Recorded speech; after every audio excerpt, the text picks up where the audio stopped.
Hello दोस्तों, कैसे हैं आप? कैसे चल रही है आपकी थर्मो केमिस्ट्री की पढ़ाई? आई होप आपकी थर्मो केमिस्ट्री की पढ़ाई बहुत अच्छी तरह से चल रही है। आज जो हम पहला पॉइंट पढ़ेंगे, आज का लेक्चर काफ़ी छोटा ही है, 2-3 पॉइंट जो बचे हुए हैं वो हम आज रैप अप करके चैप्टर को ख़त्म करेंगे। पहला है energy of enthalpy of atomization. Enthalpy of atomization बहुत ही ईजी है। एटमाइजेशन यानी कंपाउंड को एटम्स में कन्वर्ट करना है, कंपाउंड को एटम्स में कन्वर्ट करना है। जैसे मान लीजिए कि H2O लिक्विड है, इजंट इट? H2O लिक्विड को मैंने हीट दिया तो एक इसमें कन्वर्ट हो जाएगा, ये 2 हाइड्रोजन एटम्स में कन्वर्ट हो जाएगा और एक ऑक्सीजन एटम में कन्वर्ट हो जाएगा, पर गैसियस स्टेट में होने चाहिए वो, इजंट इट? तो जब भी हम लोग, और ये हीट एब्जॉर्ब्ड होगी क्योंकि बॉन्ड तोड़ने के लिए एनर्जी लगती है, इजंट इट? तो व्हाटएवर एनर्जी और enthalpy change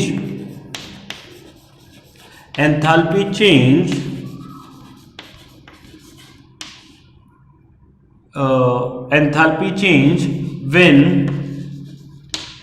1 mole of any substance is converted into atoms or is divided into atoms, is transformed into atoms, जैसे भी लिखिए आप, transformed into atoms in gaseous state is known as enthalpy of atomization. Enthalpy of atomization. समझ में आ रहा है? Simple चीज है ये। डेफिनेशन आपको याद होनी चाहिए कि अगर किसी भी मॉलिक्यूल्स को मैंने एटम्स में डिवाइड किया तब जो एनर्जी दी गई तो ये डेफिनेटली एंडोथर्मिक रिएक्शन होगा। तो enthalpy of atomization is always positive. Enthalpy of atomization is always because energy is given, isn't it? तो एंथैल्पी ऑफ एटमाइजेशन हमेशा पॉजिटिव मिलेगा। ये बात आप याद रखना। उसके बाद है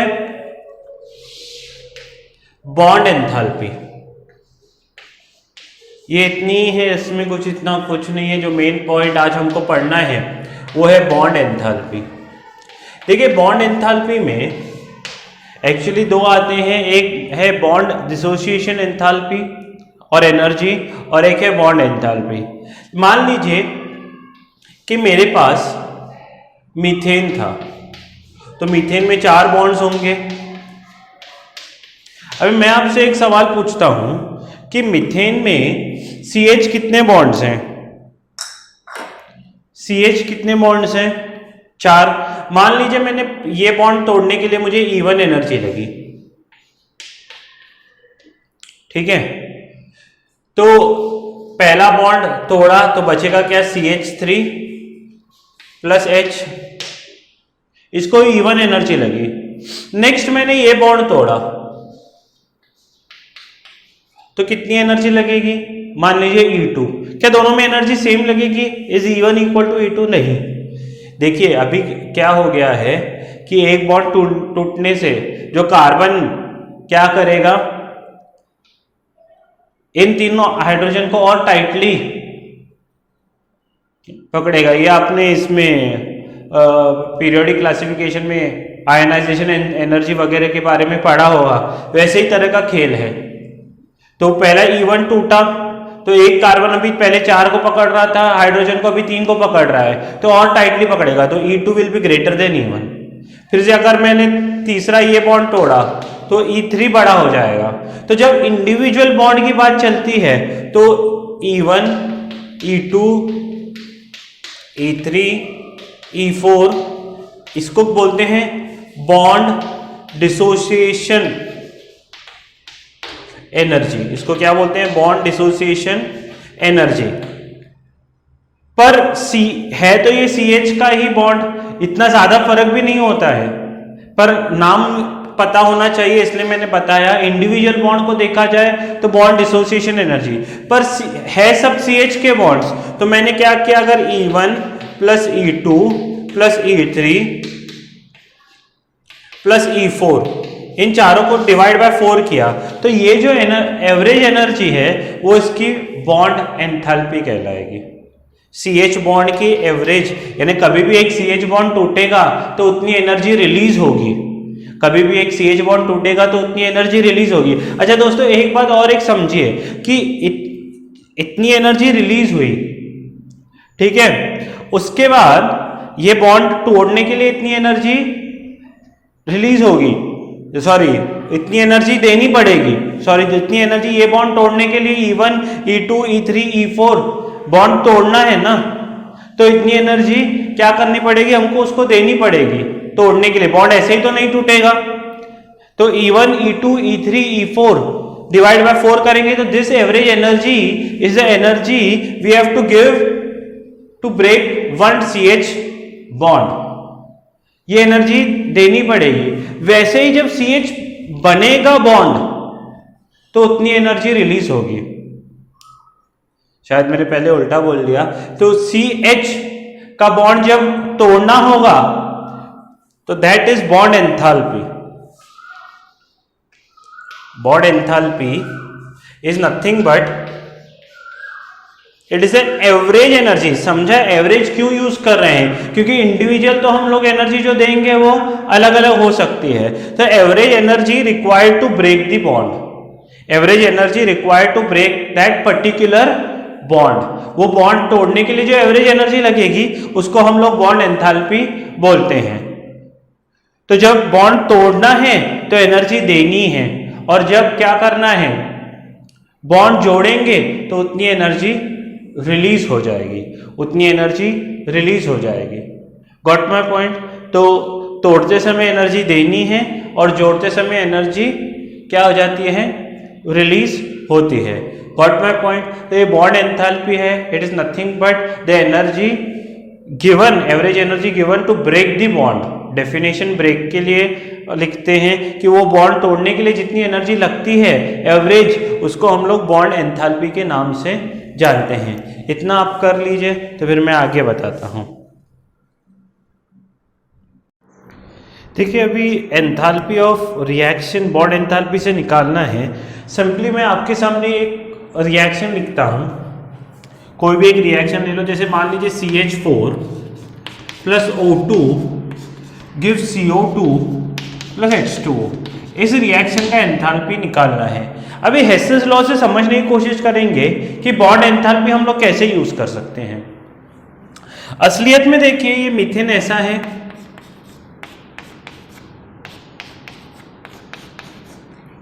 ये O2 ऐसा है, ये CO2 ऐसा है, फिर HOH ऐसा है। इसमें से ये रिएक्शन बना। सोचिए पहला स्टेप क्या हुआ होगा। पहला स्टेप हुआ होगा कि ये जो CH बॉन्ड्स हैं, ये चारों CH बॉन्ड टूटे होंगे, तो उतनी एनर्जी पहले हमको देनी पड़ी होगी। फिर क्या हुआ होगा, ये O के जो बॉन्ड्स हैं, O और O के बीच में जो डबल बॉन्ड है वो टूटा होगा, तो delta H enthalpy of reaction में हम क्या लिखेंगे, energy required to break the bonds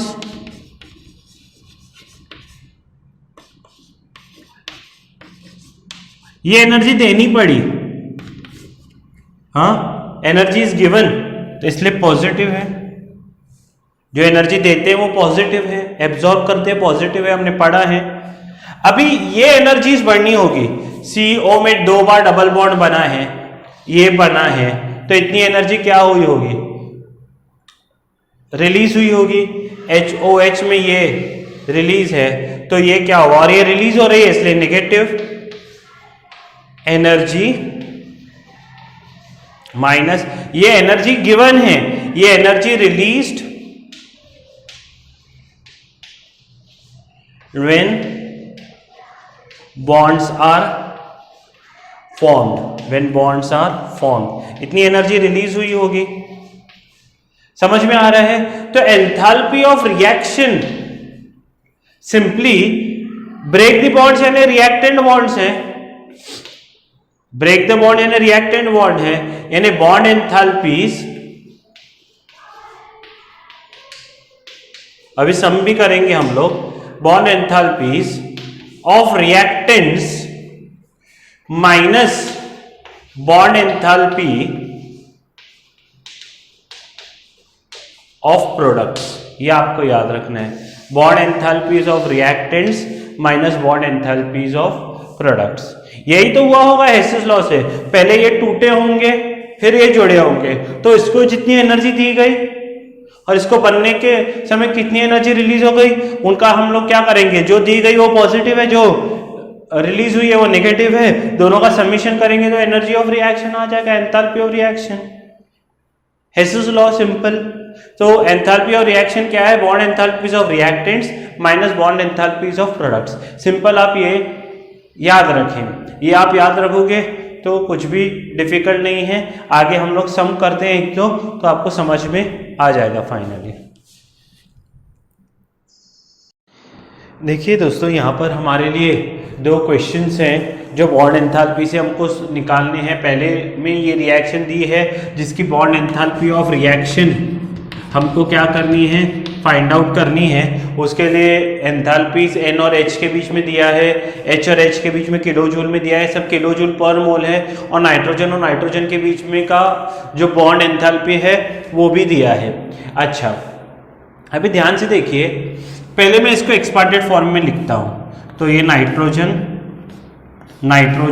N2 है ना, और 4 हाइड्रोजन है, तो एक ऊपर होगा एक नीचे होगा, एक ऊपर होगा एक नीचे, ये इसको एक्सपांडेड फॉर्म में लिखा।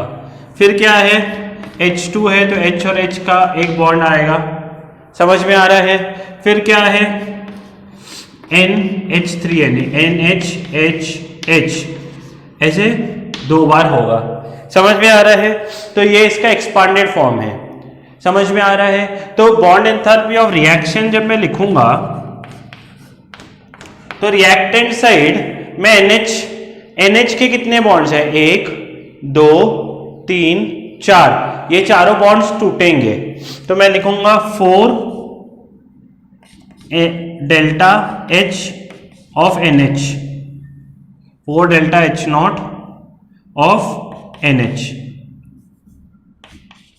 रिएक्टेंट साइड ये जो भी बॉन्ड्स बन रहे हैं वो 4 है, इसको मैं बाहर से ऐसे कर्ली ब्रैकेट देता हूं। और N और N के बीच में कितना है, एक ही बॉन्ड है, तो मैं लिखूंगा +1 इंटू डेल्टा H नॉट, ये किसका बॉन्ड है, N और N के बीच का बॉन्ड है, प्लस H और H में एक बॉन्ड है। जो भी बॉन्ड्स हैं रिएक्टेंट साइड वो पहले कर्ली ब्रैकेट में लिखना है। H और H का एक है तो 1 into delta H not H और H का, तो सभी बॉन्ड्स हो गए, NN के बीच में होगा, NH NH के बीच में होगा, HH के बीच में हो गया, लिख लिया। ये कर्ली ब्रैकेट में लिखूंगा मैं, ये रिएक्टेंट बॉन्ड्स हो गए, रिएक्टेंट माइनस प्रोडक्ट है, ये इतनी एनर्जी देनी पड़ेगी ये सब तोड़ने के लिए। फिर जुड़ाव क्या क्या है, minus delta H not NH NH NH, NH कितने हैं, 3, और ऐसे 2 टाइम्स हैं, यानी ऐसे 6 बॉन्ड्स हैं।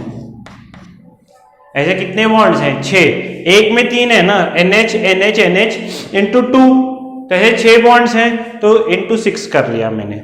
अगर आप ध्यान से देखेंगे 4NH माइनस 6NH, तो क्या होगा, -2 डेल्टा H नॉट NH आएगा।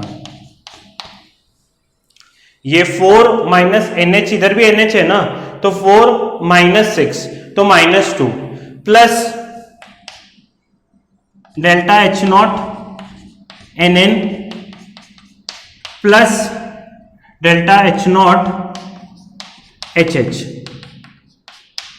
समझ में आया। अभी मैं इधर करता हूं, ध्यान से सुनना। तो ये क्या होगा, पहला -2 इंटू ये -2 इंटू डेल्टा NH कितने हैं, NH है 389 प्लस NN कितना है 159 प्लस HH कितना है 435। सभी मैंने किया। ये जो है पहला 4 - 6 हो गया, -2, बाकी ये सब तो प्लस है ही ना, वो मैंने एज इट इज लिख लिए। तो ये कितना होगा, ध्यान से सुनिए, 2 9 जा 18, 2 8 जा 16 17, 2 3 जा 6 7 -778 प्लस ये 14, ये 5 3 जा 8 9 और 4 + 1 5, तो माइनस और ये प्लस, तो माइनस प्लस माइनस होगा तो -778 प्लस 594, तो 4, तो ये 8 -184 किलो जूल होगा, -184 किलो जूल। आई होप पूरा कैलकुलेशन मैंने सही किया है, -184 किलो जूल पर मोल। पर ऐसा हमको करना है, समझा आपको? ये स्क्रीन पॉज करके इतना लिख लीजिए, तो फिर मैं सेकेंड वाला सम आपके लिए करता हूं। ये फर्स्ट वाला सम था, ये जिस रिएक्शन का ऐसा बॉन्ड के जो भी रिएक्टेंट्स के बॉन्ड है माइनस प्रोडक्ट के बॉन्ड, तो रिएक्टेंट के बॉन्ड्स मैंने उस कर्ली ब्रैकेट में लिखे, प्रोडक्ट के इसलिए लिखे। तो ये 4 और ये कितना होगा -6, तो 4 - 6 -2 आ जाएगा। ये दोनों तो एज इट इज प्लस थे, तो मैंने उस तरह से कंप्लीट किया है सम। तो अब ये इतना लिख लीजिए स्क्रीन पॉज करके, तो फिर मैं आपको आगे बताता हूँ। यहाँ देखिए, यहाँ पर और एक मैंने सब लिखा हुआ है, यहाँ पर CH4 है प्लस Cl2, ये पूरा रिएक्शन दिया है और इसका एंथैल्पी ऑफ रिएक्शन दिया है -104, और CH बॉन्ड दिया है, Cl का बॉन्ड दिया है, HCl का बॉन्ड दिया है, इन सबकी एनर्जीज हमको दी है। और मुझे पूछा है find bond enthalpy of CCl के बॉन्ड की जो एंथैल्पी है मुझे फाइंड करना है। तो मैं पहले क्या करूंगा, इसको एक्सपांडेड फॉर्म में लिखता हूं। ये क्या होगा, CH4 को ऐसे 4 बॉन्ड्स हैं, क्लोरीन क्लोरीन के बीच में क्या होगा, एक बॉन्ड होगा। उसके बाद CH के 3 बॉन्ड्स हैं, ये CH3Cl को ऐसे ही लिखा जाएगा ना एक्सपांडेड फॉर्म में, प्लस HCl, ये ऐसे बॉन्ड्स हैं। समझ में आ रहा है? तो एंथैल्पी ऑफ रिएक्शन क्या लिखा जाएगा, देखिए रिएक्टेंट साइड CH के कितने बॉन्ड्स हैं, 1 2 3 4, यानी 4 बॉन्ड्स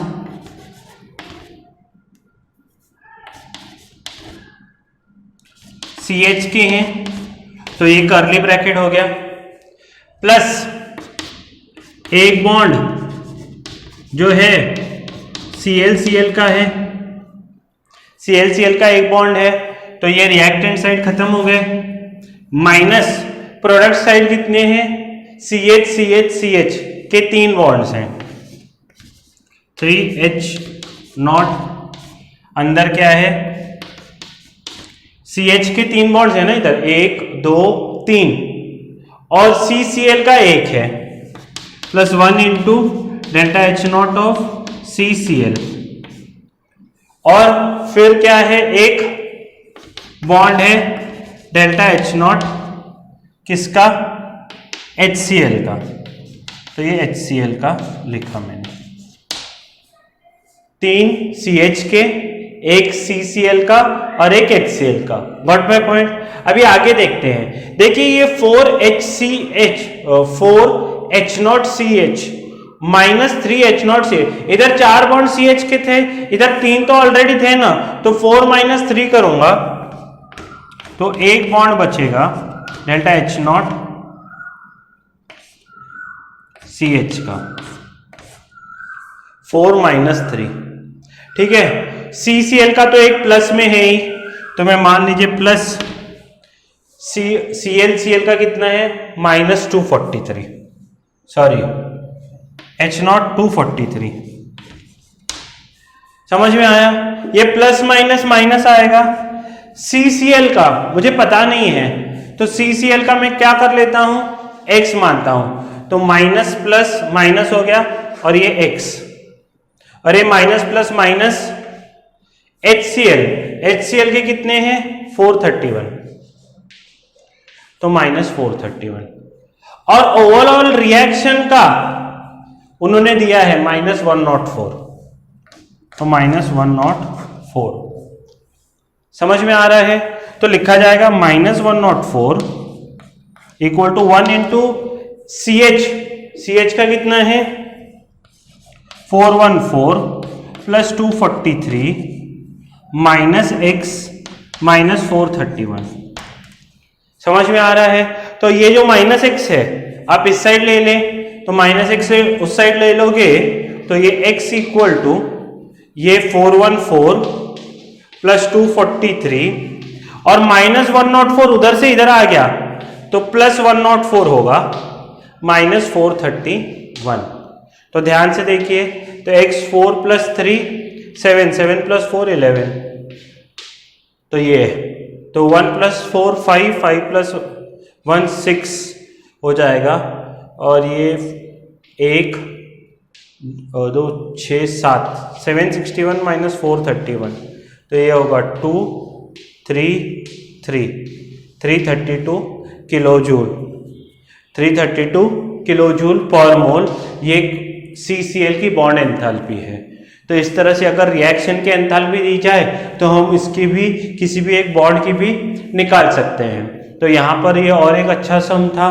तो इस तरह से थर्मोकेमिस्ट्री हमारा पूरा कंप्लीट हो जाता है। एक्चुअली थर्मोडायनामिक्स और थर्मोकेमिस्ट्री एक ही चैप्टर होता है, पर इसको हमने दो अलग अलग पार्ट्स में इसलिए किया ताकि आपको थोड़ा और अच्छी तरह से समझ में आए। बेसिकली एंथैल्पी एक कांस्टेंट प्रेशर पे एनर्जी एक्सचेंज होता है, वहां से हमने पूरा अलग अलग तरह के एंथैल्पीज देखे, उससे रिएक्शन की एंथैल्पी कैसे फाइंड की जा सकती है वो मैंने आपको बताया है। तो यहाँ पर ये चैप्टर खत्म होता है। तो पढ़ते रहिए, अपना ख्याल रखिए, अपने पेरेंट्स का ख्याल रखिए। जय हिंद। फिर से मिलेंगे नए चैप्टर के साथ, और लेक्चर पसंद आता है तो लाइक ज़रूर करें।